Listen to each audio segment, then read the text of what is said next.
Today, we're breaking down Gilbert Burns' honest take, caught between loyalty and respect, Chael Sonnen stirring the pot with exclusive messages, and a fiery rivalry heating up in the lightweight division. Plus, we've got a laser-focused champ ready for a rematch and shocking rumors about Alex Pereira's MMA future. Strap in, it's time to get inside the cage and unpack all the latest drama, breakdowns, and predictions. Let's get into it. Gilbert Burns is caught in the middle when it comes to a potential showdown between Ilia Topuria and Charles Oliveira. It's not just another fight for him, it's personal. Topuria is someone he's trained with frequently, while Charles is a longtime friend and fellow Brazilian warrior. On his podcast, Burns tried to stay neutral, breaking down the fight with respect. But his co-host, not so subtle. In a bold prediction, the co-host claimed that Topuria would submit Oliveira faster than Islam Makhachev did. That's a huge claim, especially considering Charles is one of the most decorated submission artists in UFC history. Still, you can't ignore Ilia's skill set. He's not just a knockout machine. His grappling is criminally underrated, explosive, powerful, and hard to control on the mat. Topuria has proven he can stay calm in chaotic scrambles and escape tight situations. That could be the key. If Ilia avoids Charles's slick submission traps, we could be in for an all-out war.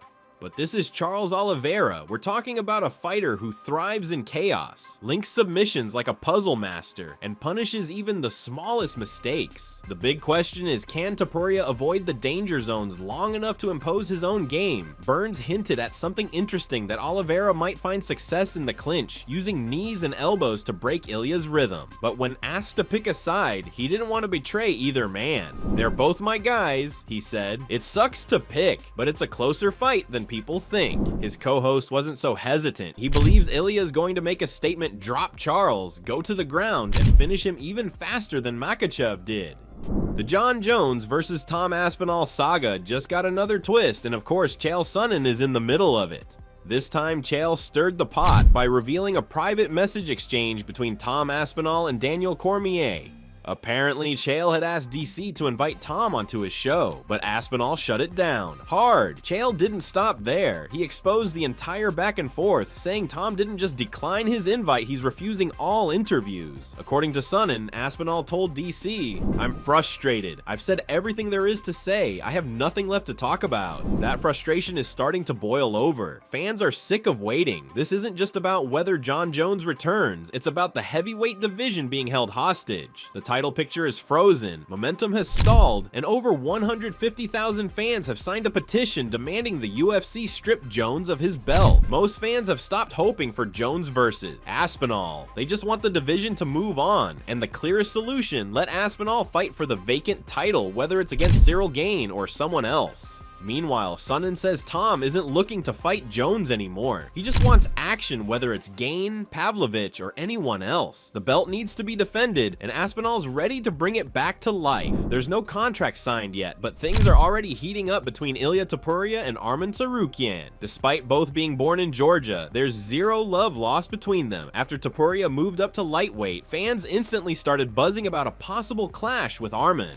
But when asked about it, Topuria dismissed the idea. He told Luis Cardoso that Tsarukyan still needs to develop, and instead called out more seasoned names like Charles Oliveira and Dustin Poirier. Arman didn't take that lightly. Fresh off submitting Patricky Pitbull in a grappling match, Tsarukyan fired back. When asked about Ilia, he said he'd easily take him down and finish him with elbows on the mat. That's a rare bit of heat from Arman, who's usually one of the more respectful guys in the division. It's clear Ilia's comment hit a nerve. And it's not the first time Topuria's rubbed fighters the wrong way from featherweights to welterweights. He's made enemies all over the roster. This might be the start of a full-blown rivalry, driven by pride, national roots, and rising stakes in the lightweight division. In a recent interview, Arman explained, "I'd take him down easy, not even trying. But guys like him, short and stocky, they're tough to keep down. Pitbull was like that too. I'd still take Ilia down, maybe not hold him for 5 minutes, but I don't need that long. One elbow, clean shot, fight over." Ilia Topuria said he may be done at featherweight and he wants to move up to lightweight. What do you think of that? I'm happy because new name in our division, and he's tough. He's a champ in 145, and it's always good when you get new name in your division, and especially like Ilia Topuria. Would you have any issues fighting him? I mean, it's a business, of course. If I'm gonna be a champ and he wants to fight for the belt, of course I'll fight. For me, to be honest, doesn't matter. I just focus on Islam right now, and then we will talk about all fights. Merab Dvalishvili is locked in. The UFC bantamweight champ knows that UFC 316 is more than just a rematch. It could be the defining moment of Sean O'Malley's career.